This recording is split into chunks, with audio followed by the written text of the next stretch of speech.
Монгол Улсын зөвлөх багш Хургаа танаас асууя. За тэгэхээр саяны хүүхдийн зан төлөвтэй өөрчлөлт анзаарэгдсэн үед ер нь багшийн баримтлах ёстой стандарт хийж байдаг юм уу? Багш ер нь энэ дээр ер нь яг яаж ажиллах ёстой вэ? Тэгээд энэ өөрөө бодит байдал дээр ер нь хэр хэрэгждэг юм болоо?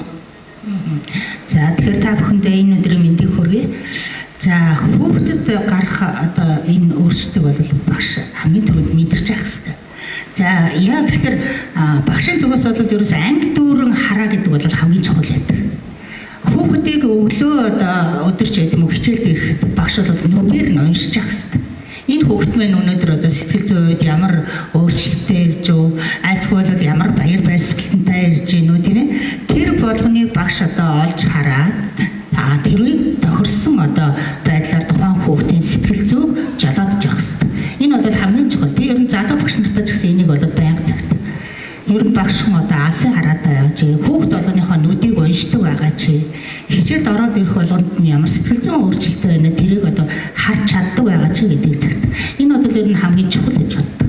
Ингээд одоо тухайн хүүхдэд ямар нэгэн зан чанарын өөрчлөлт гарсныг бол багш хамгийн түрүүнд ажиглалт хийх хэрэгтэй.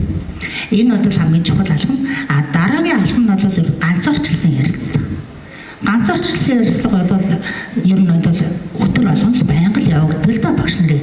Гэхдээ энийг одоо нэршүүлээд ч гэдэг юм уу багш одоо өнөөдөр би тэнтэй ингээд ярилцчихлаа. Сэтгэл зүйн хувьд нэм өөрчлөлт гарсан байна гэдгийг бол тэр болгон одоо бас хуваалцаад байдгүй баг. Зүгээр эцэг гэхэд бол байнга одоо зөвлөгөө өгдөг. Жишээлбэл одоо өнөөдөр хүүхдчин одоо ийм байлаа, энэ тал дээр нь анхаараарай. За нэлээд их одоо ийм зүйл дээр одоо готролтой байлаа ч гэдэг юм уу тийм ээ. Ийм зүйл дээр баяр баясгалантай ингэж орж ирлээ гэдэг. Тэгэд ер нь бол анги дүүр хараатай байж ээж тухайн ангийн бүх хүүхдүүдийг сэтгэл